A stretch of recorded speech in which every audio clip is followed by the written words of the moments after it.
오늘은 콘크리트의 구성 재료 중에 하나인 골재와 혼화 재료를 보도록 하겠습니다.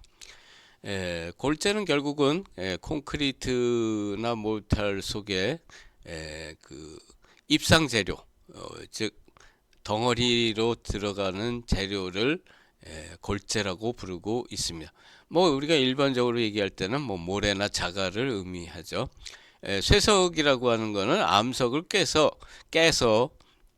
뭐 자갈이나 모래 형태로 만든 거를 우리가 쇠석이라고 부르고 있습니다. 뭐 깨서 모래 형태로 하면 이제 쇠사라고 하고 자갈처럼 하면 쇠석이라고 그렇게 얘기를 하고 있죠. 뭐 기본적으로는 이제 천연 재료로서의 골재를 사용하게 되므로 이제 뭐 하천이나 산에서 이제 골재를 채취하게 되겠죠. 따라서 이것이 점차 뭐 양을 이제 충분히 구할 수 없게 되기 때문에 쇠석이라든가 아니면 바닷모래, 즉 해사 등의 사용이 늘어나고 있다고 보시면 되겠습니다. 골재도 시멘트와 마찬가지로 콘크리트의 품질에 큰 영향을 미치기 때문에 충분한 검토가 필요하다라고 그렇게 보시면 되겠죠. 뭐 결국 골재가 콘크리트 최적의 70에서 80% 정도를 차지하기 때문에 결국 품질에 지대한 영향을 미칠 수밖에 없다. 그래서 뭐 강도, 워커빌리티, 내구성 등의 영향을 미치고 경제성에도 영향을 미친다고 보시면 되겠습니다. 콘크리트용 골재로서 요구되는 성질을 뭐 먼저 보시면은 당연히 깨끗해야 된다. 즉 유해량의 먼지나 흙, 유기불순물 등을 포함해서는 안 된다. 이거는 이제 콘크리트 경화에 악영향을 미치기 때문에 그렇다는 뜻이죠. 그 다음에 골재 강도가 콘크리트 속에 경화된 시멘트 페이스트 강도 이상이어야 한다 라고 그렇게 얘기를 하고 있습니다. 그 다음에 이제 골재의 입형 모양이죠. 골재의 모양은 가능한 한 편평 세장하지 말라. 즉 납작하거나 아니면 그냥 가늘고 길쭉하지 말라. 이것은 이제 결국 콘크리트 비비기를 하게 되면은 깨지기 쉬운 골재의 형태면은 곤란하다라는 뜻이죠.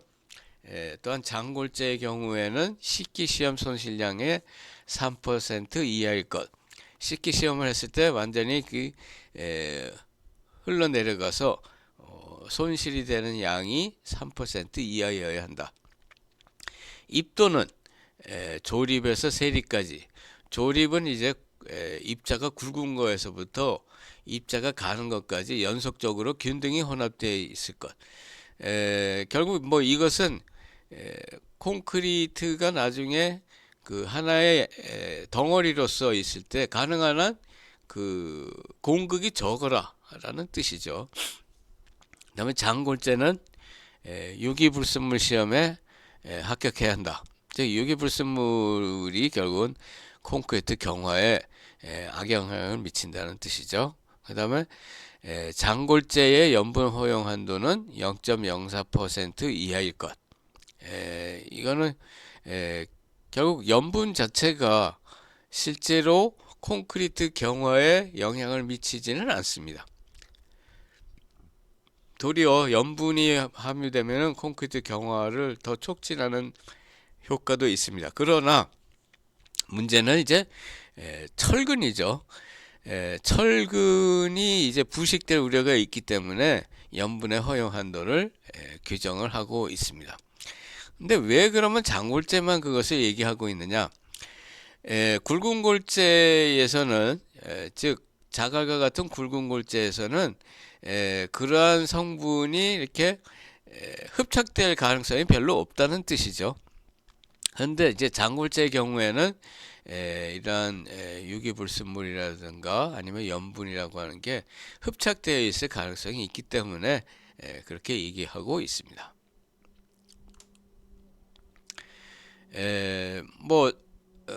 당연히 골재라고 하면은 대개 다 강모래, 강자갈 등의 아니면 뭐, 산에서 얻을 수 있는 그러한 천연 골재가 뭐 기본적인 골재를 우리가 얻을 수 있는 것인데, 점차 건축물을 자꾸 짓다 보면은 결국 골재 수요량이 증대하게 되죠. 그래서 이 천연 골재가 고갈됨에 따라서 어떻게 하면은 그 재생 골재, 즉 새로운 인공 골재를 이제 만들 것이냐 하는 연구가 필요하다라고 얘기를 하고 있습니다. 그렇다고 해서 완전한 인공 골재를 이렇게 만들기는 곤란하고, 건물을 해체하고 나서 그 해체한 건물 안에서 즉 폐콘크리트 안에서 골재를 다시 채취해서 이것을 재사용할 수 있는 방법이 없겠느냐. 그래서 이것을 우리가 순환 골재라고 부르고 있습니다. 일종의 골재 리사이클이라고 보시면 되겠죠. 즉 건설 폐기물 안에서 이거를 갖다가 분별해서 거기에서 다시 골재를 채취하는 그러한 방법을 우리가 순환 골재 내지는 재생 골재라고 그렇게 얘기를 하고 있습니다. 그래서 뭐 이것을 가능한 한 재활용하는 것을 갖다가 의무화하고 있는 부분도 있다라고 보시면 되겠죠. 즉 뭐 건축물을 지었다가 이것이 수명이 다 돼서 철거를 하고, 철거한 곳에서 폐콘크리트를 얻고, 이 폐콘크리트를 파쇄하고 부시고 갈아서 그 안에서 이제 골재를 갖다가 얻어서 이것을 이제 순환 골재라고 하고, 이것을 다시 건축물에 재사용하고 하는 이러한 사이클을 우리가 바람직하게 생각하고 있는 것이죠. 골재에 관계되는 법령의 종류가 실상은 뭐 상당히 많죠. 왜냐하면 기본적으로 천연 골재이기 때문에 거기에 관계된 각종 법규들이 이렇게 많습니다. 뭐 그 중에서도 뭐 특별히 뭐 가장 이제 직접적인 자원적인 입장에서는 이제 골재 채취법, 광업법, 그 다음에 하천법, 항만법, 뭐 이것들이 직접적인 자원으로서의 거고, 이제 나머지는 이제 간접적으로 골재를 갖다가 이제 가공한다거나 채취한다거나 뭐 아니면 그것의 장소라든가 아니면 그것에 의한 영향이라든가 이런 것들이 각종 전부 다 우리가 총망라하면은 뭐 이 정도 총 뭐 37가지 정도가 나올 수 있다라고 보시면 되겠죠. 뭐 이거는 2018년에 신문 기사입니다만, 바닷모래 채취 중단 장기화가 되면서 이제 건설업계에서 반발이 확산된다. 뭐 결국 바닷모래와 같은 것을 자꾸 채취를 하게 되면은 환경오염이 생긴다. 즉 결국 바다에서의 그 정화 능력이 결국은 모래에서 생기는데, 그것을 이제 채취하다 보면은 결국은 뭐 환경 오염이 가증될 수밖에 없다라고 얘기하는 것이죠. 골재의 분류 방식을 그럼 보도록 하겠습니다.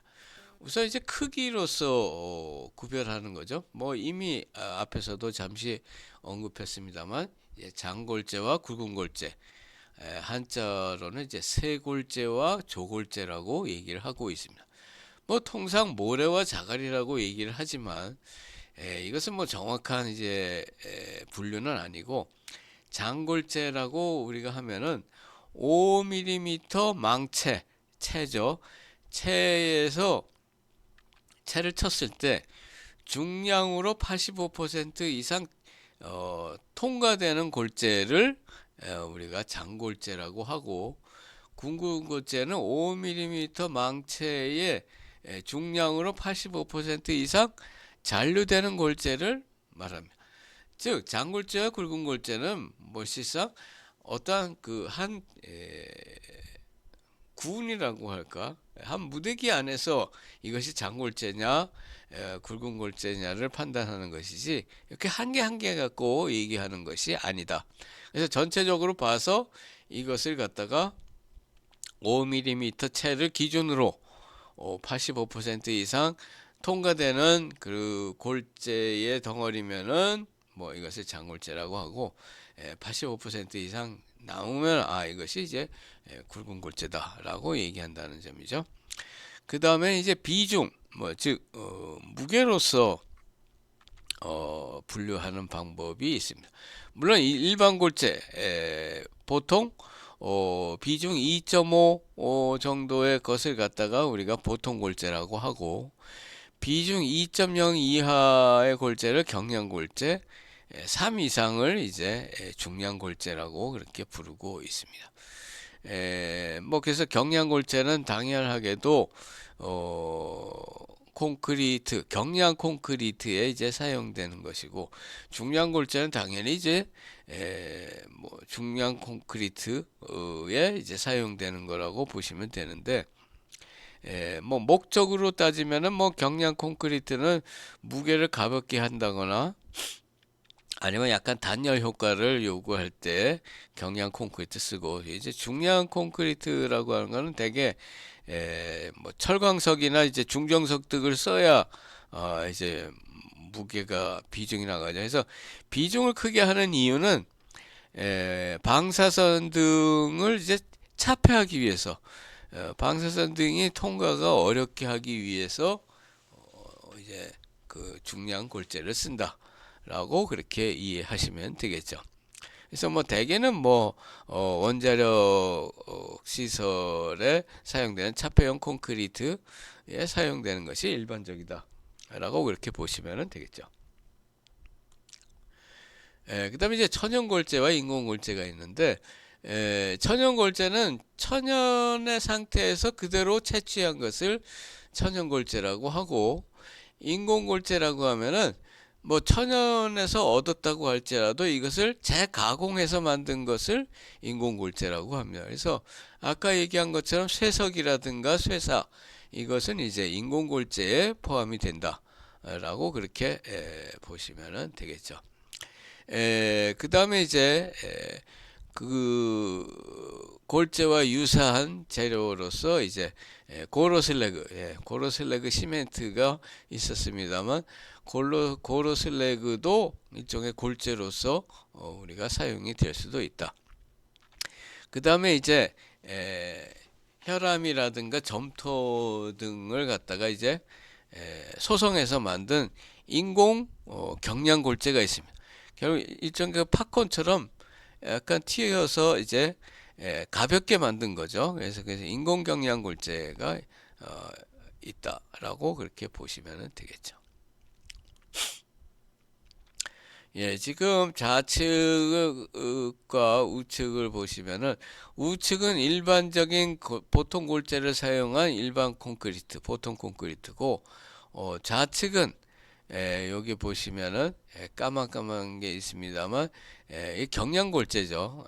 이 인공 경량골재를 갖다 사용한 경량 콘크리트의 모습입니다. 결국 이 세 가지로 어디에서 얻어졌느냐 하는 성인과, 그 다음에 무게 비중과, 그 다음에 치수, 즉 입자의 크기로서 구분을 하는데, 결국 이것을 각기 다 이제 크로스해서 하면은 이렇게 많은 종류가 되겠죠. 일단 천연골재와 인공골재가 있어서, 천연골재에서는 이제 뭐 보통 골재, 경량 골재가 있습니다. 지금 그런데 여기서 보시면은 중량 골재는 천연골재에서 없죠. 왜냐하면 중량 골재는 아까 철광석이라든가 중정석이라든가 이러한 암석에서 나온다고 했는데, 그것을 있는 자체로 쓸 수 있는 것이 아니라 그것을 이제 파쇄해야 되기 때문에 중량 골재는 이제 인공 골재 안에 포함이 된다라고 보시면 되겠죠.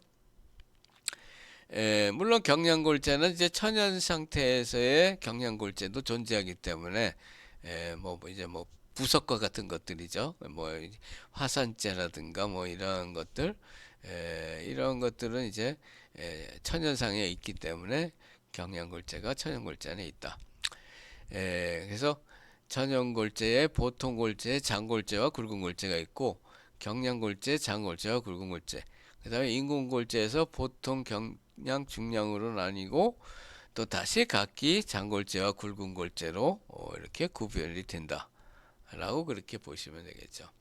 뭐 거기에 해당되는 재료들을 뭐 한 번씩 참조해 주시면 좋겠습니다.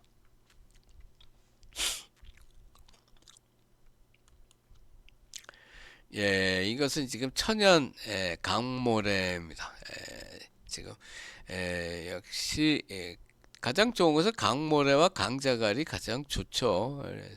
왜냐면 염분도 포함이 되어 있지 않고 뭐 암석도 아니고, 그래서 이것은 매우 아주 좋은 재료라고 보시면 되겠죠.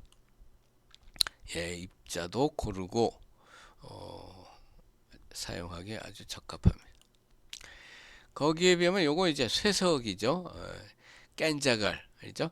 깬자갈은 뭐 자갈을 깬 것이 아니라 암석을 깨서 자갈처럼 했다. 그래서 조금 보시면 둥글둥글하지 않죠. 굉장히 뾰족뾰족해서 실상 전 시간에 얘기했었던 워커빌리티, 즉 유동성을 조금 저해할 수 있다 라고 그렇게 보시면 되겠죠.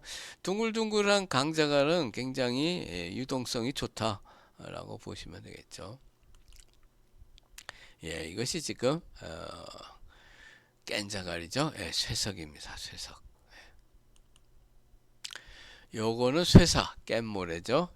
약간 거칠게 생겼죠. 그래서 아까 천연 강모래와 비교하면은 입자가 매우 거칠다라고 보시면 되겠죠. 가까이서 본 모습이죠. 요것은 이제 경량골제, 인공 경량골제죠.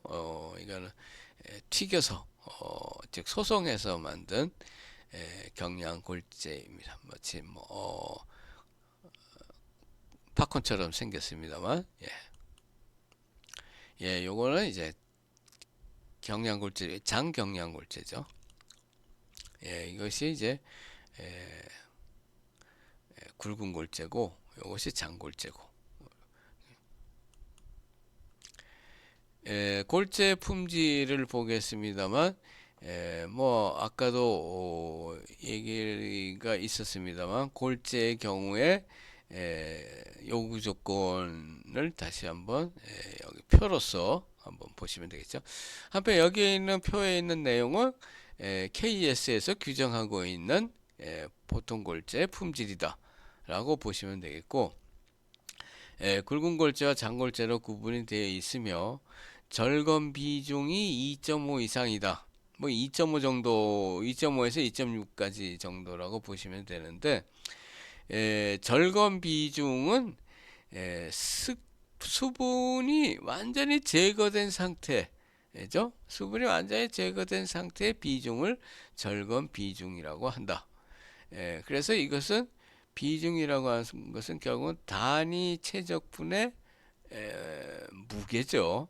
단위 최적분의 무게를 갖고 우리가 이것을 비중이라고 부르고 있죠. 흡수율, 흡수율도 지금 뭐 너무 크면 안 되겠죠. 점토 계량, 이건 점토가 포함되는 양에 대해서도 규정을 하고 있다. 그 다음에 식기 시험에 의해서 손실되는 양도 규정하고 있다. 뭐 아까는 뭐 장골제에 관해서 주로 얘기를 했었죠. 유기불순물과 염분에 대한 규정은 장골제에만 있다. 일단 유기불순물의 함유량을 갖다가 우리가 검사하는 방법은 뭐 예를 들자면 마치 뭐 리트머스 시험을 하는 것처럼 표준 그 시액을 검사액을 갖다가 뭐 사용을 했을 때 색상의 변화를 갖고 판단한다. 라고 보시면 되겠고, 염분의 경우 이제 0.04% 이하여야 한다. 라고 그렇게 얘기를 하고 있습니다. 강도는 아까도 얘기했습니다만 골재 강도가 기본적으로 뭐 시멘트 페이스 강도보다 더 커야 된다고 그렇게 얘기를 하고 있는데, 결국 골재의 좋고 나쁨은 이제 비중, 흡수율, 그 다음에 암석의 종류로서 되게 얘기를 하고 있습니다. 그래서 일반적으로 사용되는 이제 자갈이나 쇠석은 대개 뭐 경질삼, 경질안산암 등 이라고 얘기를 하고 있고, 뭐 사암이라든가 뭐 이 연질의 재료는 이제 부적합하고, 편마암이나 전판암이라고 하는 건 이제 그 얇은 판 상태로 되어 있는 것들이 많기 때문에 강도는 좋지만 이제 깨지기 쉽죠. 이제 그래서 지금 적당치 않다고 그렇게 얘기하고 있습니다.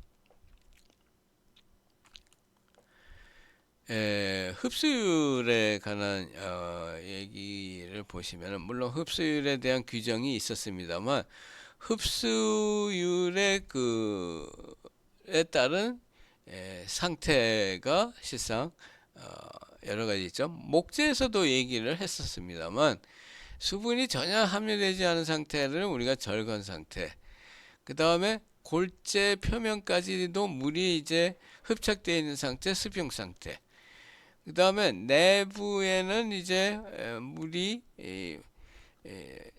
포화 상태이면서 바깥 표면은 이제 말라 있는 뭐 표건 상태, 표면 건조 상태라는 뜻이죠. 뭐 이렇게 여러 가지로 실상은 구별을 할 수 있다. 그래서 기본적으로는 이렇게 네 가지의 상태가 있다. 뭐 이거 목재에서도 거의 마찬가지라고 보시면 되는데, 절도 건조 상태, 이거 절건 상태라고 하죠. 이거 그냥 건조 상태, 이거 일종의 이제 기건 상태죠. 대기 중에 그냥 건조되어 있는 상태. 즉 대기 중의 습도와 평형을 이루고 있는 거죠. 그 다음에 이제 표면 건조, 내부 포수 상태죠. 이거 흔히 표건 상태라고 얘기를 하고 있고, 이거 수분 상태죠. 이건 표면에까지도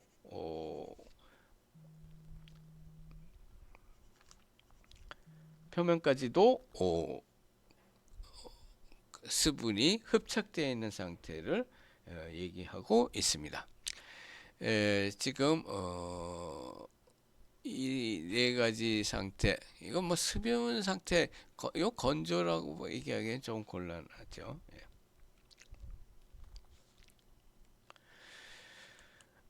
그 다음에 이제 비중은, 골재에서의 비중은 대개 2.5에서 2.6 정도라고 얘기를 했죠. 경량골재는 이제 2.0 이하라고 얘기를 했습니다. 그 다음에 이제 겉보기 비중이라고 하는 얘기가 나와 있습니다만, 겉보기 비중이라고 얘기하는 것은 이제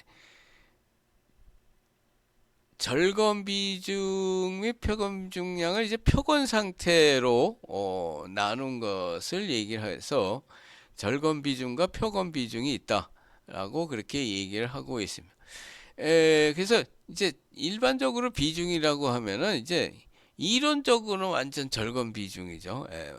수분을 하나도 포함하지 않은 상태를 이제 얘기를 하고 있습니다. 그래서 절건 비중에다가 이제 어느 정도의 흡수율을 갖다가 포함한 상태를 우리가 표건 비중이라고 그렇게 얘기를 하고 있습니다. 이거는 이제 골재 비중과 흡수율, 안정성, 마모 감량의 관계를 보시면 되는데, 뭐 마모 감량, 마모되는 양을 얘기를 하는 거죠. 그래서 뭐 기본적으로는 이제 비중이 클수록 이제 뭐 손실량이라든가 뭐 흡수율이라든가 이런 것은 이제 작다. 물론 당연히 이제 마모되는 양도 작다. 비중이 뭐 큰 것이 좋기는 하지만 뭐 일반적으로는 그냥 2.5 정도를 우리가 사용한다고 보시면 되겠죠. 예, 이것은 지금 석재에서 나왔었습니다. 지금 석재에서 사용했었던 건데 내마모성을 테스트하기 위한 거죠. 즉 여기 보시면 LA 마모 시험기라고 돼 있죠. 즉 로스앤젤레스 마모 시험기의 모습이죠. 뭐 앞에서 있었던 것과 조금 형태는 다릅니다만 결국 이건 드럼 형태로 돼 있어서 이 안에 쇠구슬과 그 다음에 이제 시험 대상인 골재를 집어넣고 이걸 회전시킴으로써 이제 그 마모량으로 이제 그 내마모성을 이제 체크하는 방법이다라고 보시면 되겠죠. 그 다음에 이제 골재에서 가장 중요한 것 중에 하나는 역시 또 입도다.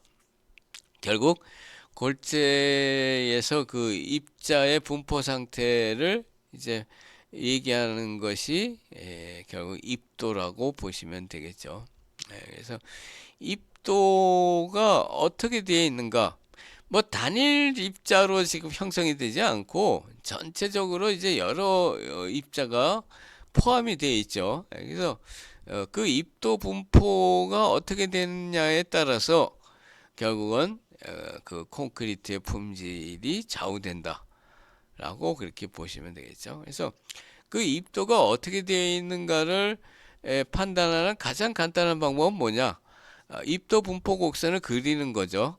즉 채를 쳐서 몇 미리 채를 쳐서 몇 미리에서 몇 미리까지가 어느 정도, 그 다음은 어느 정도라고 완전히 테스팅을 하는 것이 이제 가장 정확하고 그거를 갖다가 표로서 이제 표나 그림으로서는 판단이 되지만 이것을 갖다가 어떻게 숫자로서 숫자화할 수 없겠느냐, 단일 숫자로 해서 사용하고 있는 것이 이제 조립률입니다.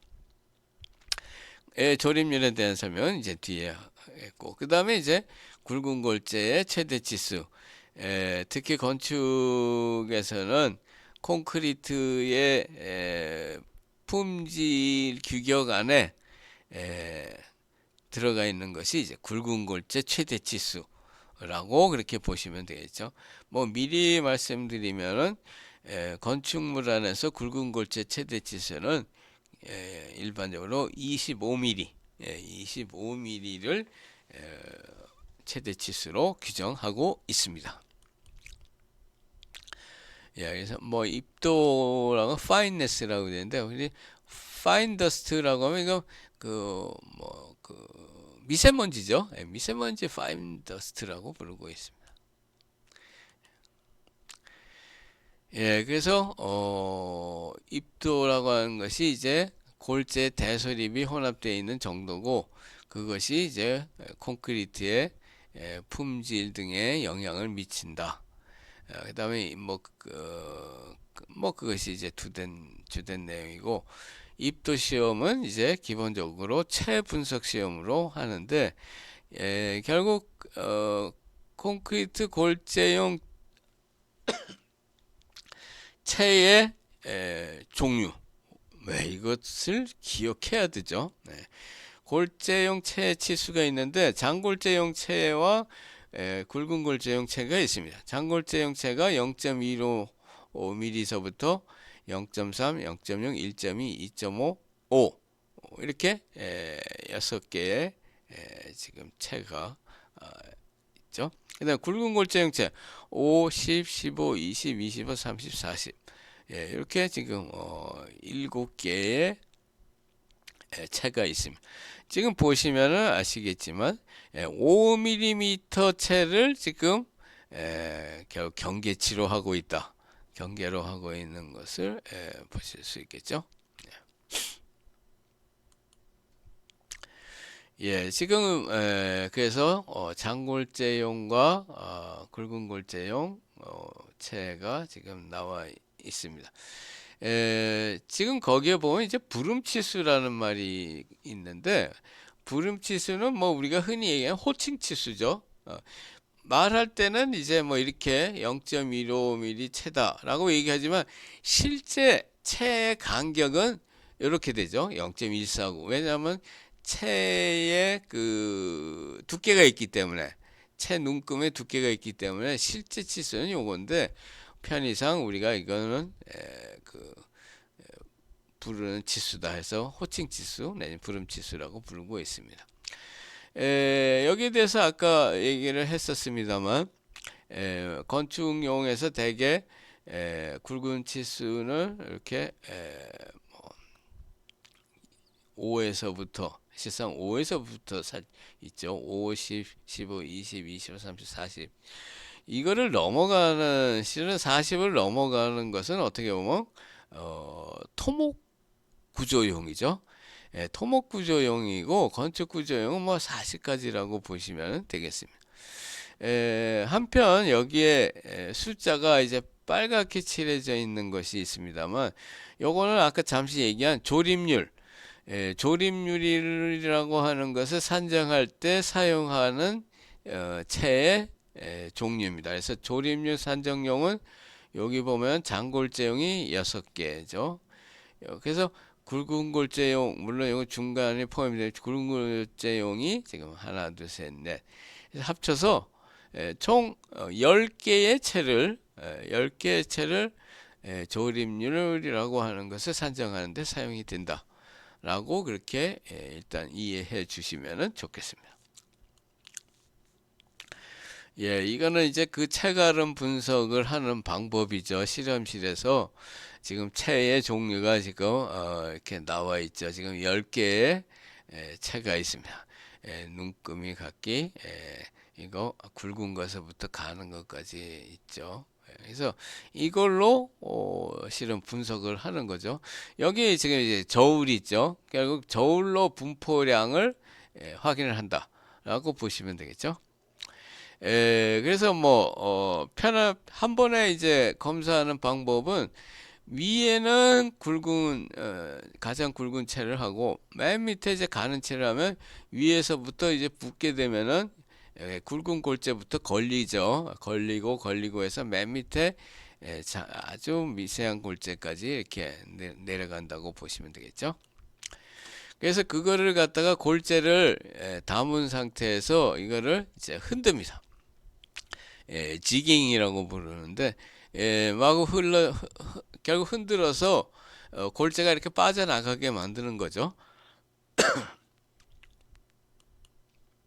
그러면 이제 위에서부터 이제 굵은 골재가 이렇게 걸리고, 그 다음 골재가 걸리고 이렇게 해서 이거를 각기 다 나열한 뒤에 각기 그 잔류량을 갖다가 무게를 재는 거죠. 잔류량을 무게를 잽니다.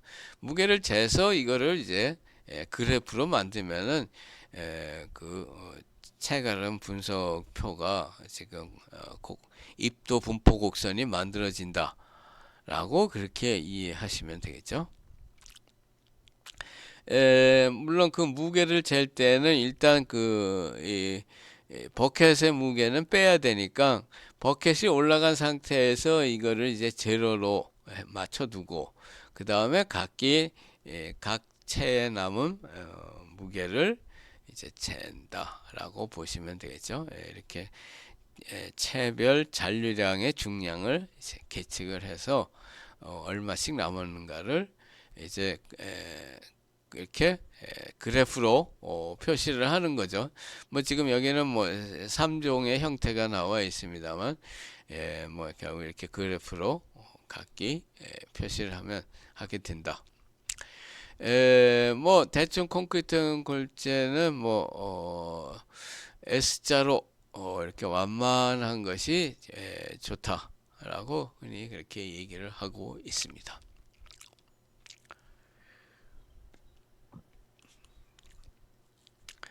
이거는 뭐 건축공사 표준시방서에서 보통 골재 표준 입도를 얘기를 하고 있는 부분이죠. 뭐 이거는 그냥 참조하시면 되겠습니다.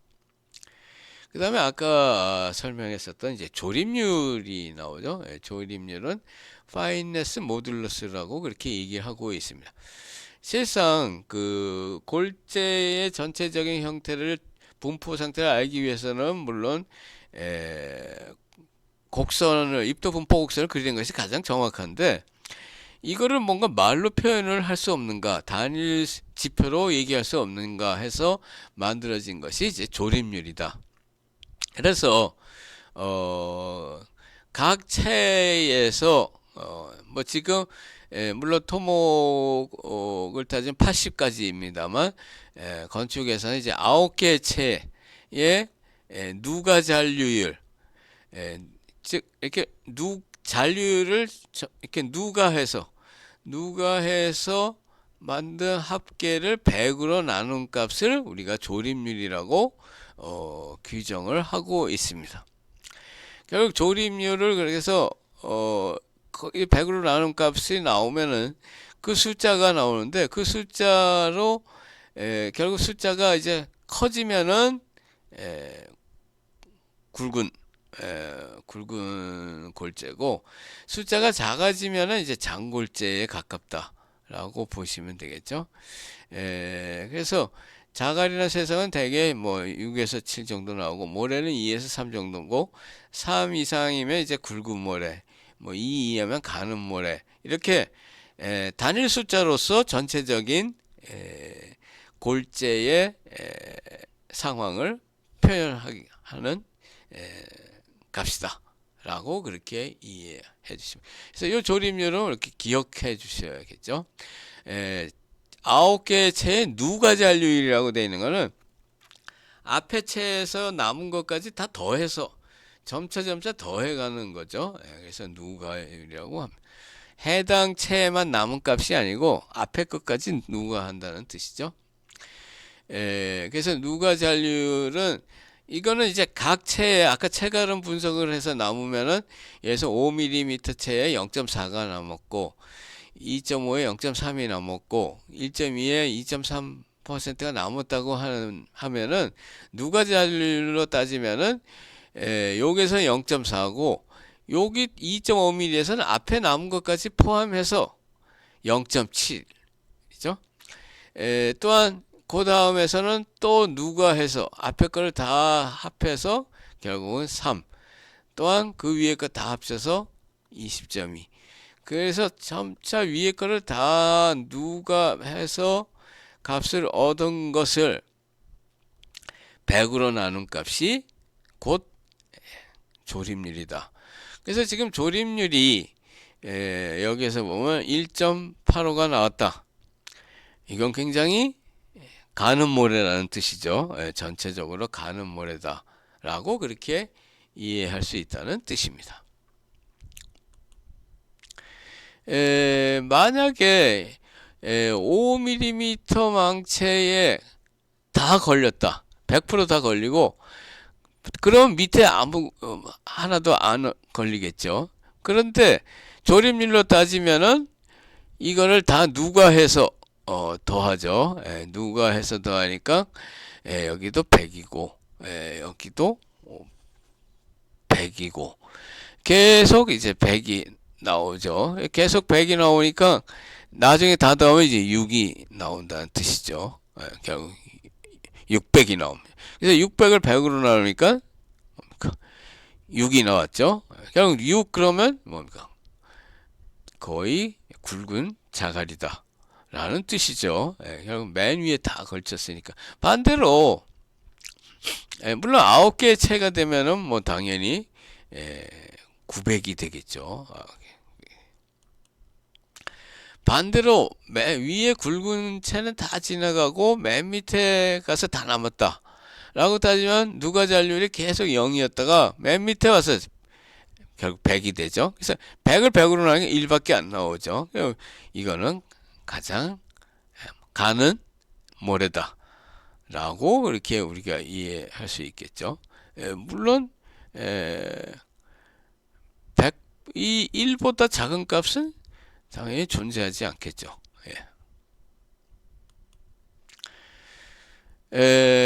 아까 굵은 골재 최대 치수를 얘기를 했습니다만, 굵은 골재 최대 치수는 뭐 일반적으로 골재 중량의 90% 이상 통과하는 체중에서 가장 작은 치수의 눈금을 나타낸다고 얘기를 하는데, 굵은 골재 최대 치수는 이제 골재 종류 형상 타설 장소, 특히 콘크리트를 타설하는 위치에 따라서 다르다라고 얘기하고 있습니다.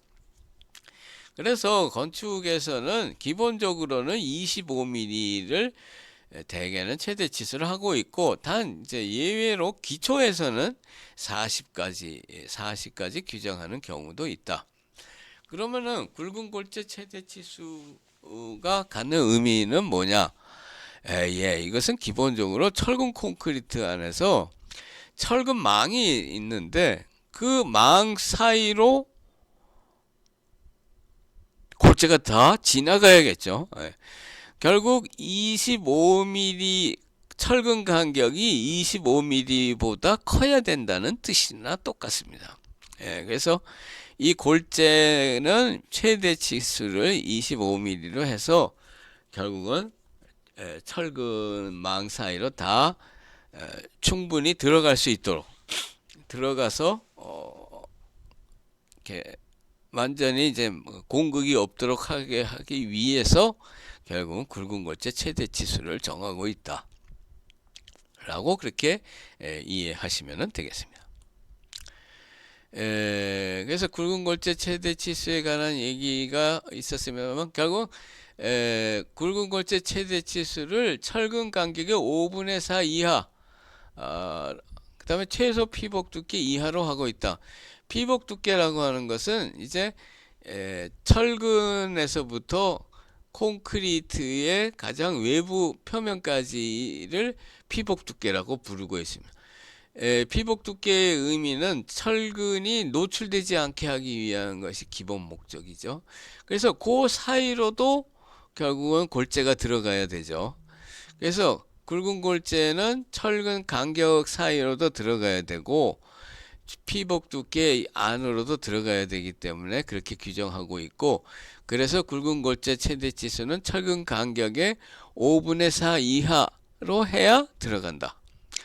뭐 역으로 따지면, 역수로 얘기하면 철근 간격은 굵은 골재 최대 치수의 4분의 5 이상이어야 한다 라는 것과 실은 같은 얘기를 하고 있다 라고 보시면 되겠습니다. 그래서 이것이 이제 가장 중요하다 라고 보시면 되겠죠. 그 다음에 이제 밑에 가서 보시면 원칙적으로 보통 골재는 25mm 이하, 경량 골재는 20mm 이하가 바람직하다고 얘기를 하고 있습니다. 한편 이제 중량 콘크리트에서는 이제 분리 방지를 위해서 최대 치수를 40mm로 실상 40mm보다 더 이제 커지게 되면은 재료 분리가 생기기 쉽다라고 하는 것을 얘기하고 있다고 보시면 되겠죠. 이거는 그것을 이제 그림으로 그린 것인데, 아까도 얘기한 이것이 지금 콘크리트의 뭐 형태라고 보면은 그 안에 이제 철근이 배근돼 있죠. 철근이 지금 이렇게 철근이 하나 있고, 옆으로 이건 눕혀 있는 철근이고, 이거 세워져 있는 철근이죠. 철근입니다. 그렇게 되어 있다고 하면은 요 가장 바깥 부분의 철근에서부터 콘크리트의 외 표면까지의 간격을 우리가 피복 두께라고 한다. 그래서 피복 두께가 있어야지 철근이 노출되지 않고, 노출되지 않아야 녹슬지 않죠. 그 다음에 철근 간격은 요 철근과 철근 사이에 요 간격, 이것이 순철근 간격이고, 그 사이로 결국은 굵은 골재가 들어가야 된다는 뜻이죠. 한편 요 피복 두께 속에서도 굵은 골재가 들어가야 된다 라고 그렇게 보시면 되겠죠. 그래서 그러면은 일반적으로 철근을 배근할 때 철근 간격에 규정이 있습니다. 철근 간격 규정은 여기에 세 가지가 규정이 되어 있습니다. 즉 철근 간격은 1.5D 이상이고 1.5D라고 하는 건 뭔가 철근 지름의 1.5배 이상이라는 뜻이고 25mm 이상이라고 규정하고 있죠. 그 다음에 자갈 지름의 1.25배 이상이다. 즉 4분의 5죠. 이렇게 실은 규정이 되어 있다라고 그렇게 보시면 되겠습니다.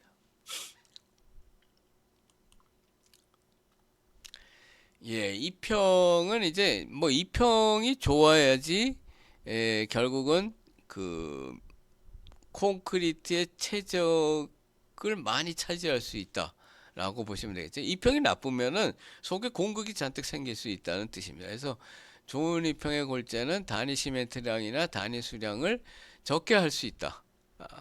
그 다음에 이제 콘크리트의 유동성이나 충전성을 향상시킨다 라고 얘기를 하고 있고, 그러기 위해서는 역시 뭐 일종의 베어링과 같이 정다면체나 구형에 가까운 것이 이제 골재가 좋다 라고 그렇게 얘기하고 있습니다.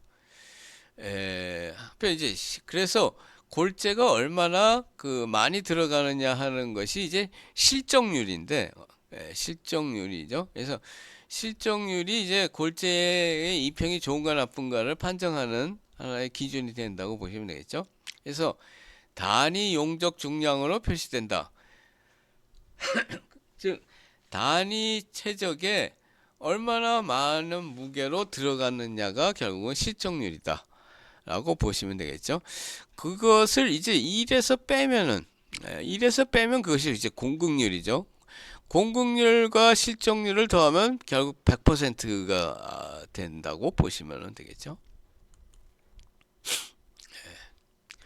그래서 단위 용적 중량은 어떻게 하느냐? 결국 단위 용적 중량은 이제 표준 계량 방법에 의해서 뭐 일정한 용기, 뭐 결국 대개는 이제 1입방미터당이죠. 1입방미터의 용기에 보통 골재는 이제 봉으로 다져서 채워넣고, 경량 골재는 이제 지깅, 앞에도 나왔을 때 이렇게 흔들어서 골재를 채워서 넣어갖고 단위 용적 중량을 측정을 한다라고 보시면 되겠습니다. 그래서 단위 용적 중량은 이제 리터 분의 킬로그램이죠. 리터 분의 킬로그램으로 나온다 라고 보시면 되겠죠. 그래서 이것이 이제 각종 골재의 단위 용적 중량이고, 실적률의 값이 이렇게 나와 있습니다. 그 다음에 이제 유해물에 관한 얘기죠. 앞에서도 얘기했습니다만, 골재에 대한 유해물은 이제 진흙을 포함한 유기불순물, 염분, 반응성 골재 등, 이것들은 이제 콘크리트의 품질을 떨어뜨리고 시멘트가 경화되는 데 방해가 되는 거나 아니면 콘크리트 속의 철근을 부식시킨다 라고 그렇게 보시면 되겠죠. 그래서 여기에서 뭐 철근 부식에 영향을 미치는 것은 아까도 얘기했죠. 염분, 그죠? 염분이라고 보시면 되겠고, 반응성 골재라고 하는 건 이제 뒤에 나오겠습니다. 앞에서도 잠시 있었죠. 알칼리에 이제 반응하는 골재는 결국 나중에 이제 균열을 발생시키기 때문에 좋지 않다. 유기불순물은 실상 시멘트 경화에 방해가 되는 역할을 한다라고 보시면 되겠죠. 그래서 이제 뭐 특히 그 2분 진흙이죠. 진흙이라고 하는 것은 시멘트 페이스트하고 이제 골재하고의 부착성을 떨군다는 뜻이죠. 그래서 콘크리트 강도를 저하시킨다 라고 보시면 되겠고, 또한 이제 흡수율, 콘크리트 흡수율이 커져서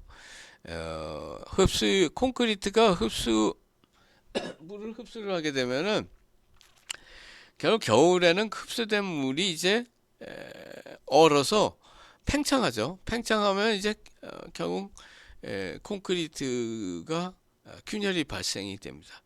그래서 이렇게 동결 융해가 반복되면은 이제 팝아웃이라고 해서 표면이 트는 그러한 현상이 생겨갖고 결국 내구성이 콘크리트의 내구성이 저하된다고 그렇게 얘기하고 있습니다. 예, 팝아웃 현상의 이제 모습이죠. 이렇게 표면이 이제 툭툭 이렇게 떨어져 나가는 모습이죠. 그래서 이거는 콘크리트의 외관에도 뭐 좋지 않다라고 우리가 그렇게 이해할 수 있습니다. 유기불순물의 경우에는 이제 대개 그 후민산, 뭐 우리말로 하면 그냥 fu민산이죠. fu민산이나 이제 당류 등이 이제 흡착이 되면은 시멘트의 수화 반응이나 경화를 방해한다라고 얘기를 하고 있습니다. 특히 당류, 물론 당류가 포함이 되는 경우가 뭐 이렇게 많지는 않습니다만 당류가 함유되면은 은결이 지연되고 강도 발현에 좋지 않은 영향을 준다고 그렇게 얘기를 하고 있습니다. 그래서 뭐 이것은 이제 표준액을 만들어 갖고 결국 이제 유기불순물 테스트를 하는 거죠. 그래서 그 색상을 갖고 우리가 적부를 적용할 수 있느냐 안 되느냐를 우리가 판단을 한다라고 그렇게 이해하시면 좋겠습니다. 예, 그다음에 이제 염분이죠. 가장 문제가 되고 있는 것이 이제 염분인데, 결국 염분이 포함되는 것은 대개 골재를 이제 바닷모래나 바닷자갈, 즉, 이 해사 등을 사용하게 되면은 거기에 이제 함유되어 있는 염분이 결국 콘크리트에 혼입이 될 수 있죠. 그래서 콘크리트에 염분이 혼입되면 철근 부식이 촉진돼서 결국 철근 부식이 촉진되면은 결국은 철근에 녹이 생긴다는 것이 녹이 이제 팽창하죠. 그러면 이제 균열이 생기고 균열이 생기면 또 다시 물이 콘크리트 속에 들어가서 또 다시 철근이 재부식이 되고 그래서 결국 나중에는 결국 그 철근을 둘러싸고 있는 콘크리트가 떨어져 나가는 일이 결국 생기게 됩니다. 이것은 뭐 외관상의 문제뿐만 아니라 철근 콘크리트 구조물의 강도를 당연히 저해하는 일이 되겠죠. 그래서 우리가 가능한 한 그 염분 함유량을 감소시켜야 된다. 뭐 물론 세척하는 방법도 있습니다. 뭐 세척을 하거나 아니면 이제 골재를 다른 이제 좋은 골재를 더 추가시켜서 염분의 함유량을 떨어뜨리는 거죠. 0.04% 이하로 떨어뜨리거나 하는 방법을 쓰기도 합니다. 또 뭐 경우에 따라서 결국은 염분이라고 하는 것이 철근 부식에 관계가 되기 때문에 부식을 막는 방법을 추가로 사용을 할 수도 있다.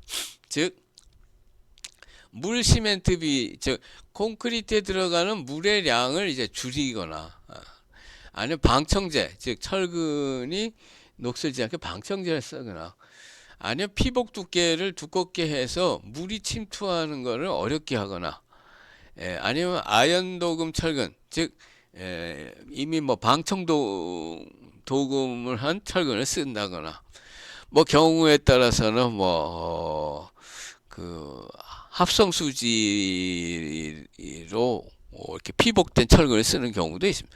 그 다음에 이제 수밀성이 높은 표면 마감 즉 콘크리트를 굉장히 수밀성이 높게 표면을 마감한다 는 그런 방법이죠. 그러한 추가적인 방법들이 있다 라고 그렇게 이해하시면 되겠죠. 그 다음에 이제 알칼리 골재 반응이 있습니다만 이것은 앞에서도 용어로서는 잠시 얘기를 했었는데 알칼리의 골재가 반응을 하는 반응성 골재가 있다는 뜻이죠. 그래서 대개 골재에 포함되어 있는 실리카질 광물이 뭐 실리카질이 실상 시멘트에서는 이제 좋은 역할을 하기도 했습니다만 알칼리 성분하고 이제 반응을 해서 이것이 이제 흡수 팽창을 일으키면은 균열이 발생될 수 있다는 뜻이죠. 그래서 단순히 이것이 콘크리트 안에 공극을 갖다 메꿔주는 효과로서만 좋은 것이 이제 실리카 시멘트계인데 실리카질 광물 자체가 너무나 반응성 생성물을 많이 일으켜서 팽창되면은 결국은 콘크리트 자체가 균열이 발생이 된다. 그래서 이것을 알칼리 골재 반응이라고 하고 있고, 이것은 골재의 어떤 그 악영향이라고 보시면 되겠죠. 그래서 지금 여기 그림에서 보면 이것이 이제 팽창이 돼서 이렇게 균열이 발생되고 있는데 가장 이러한 것을 갖다가 적극적으로 일으키는 재료가 우리가 슬레이트, 즉 전파남, 전파남의 경우가 그것이 특히 심하다고 그렇게 얘기하고 있습니다. 뭐 일단 여기까지 해두죠.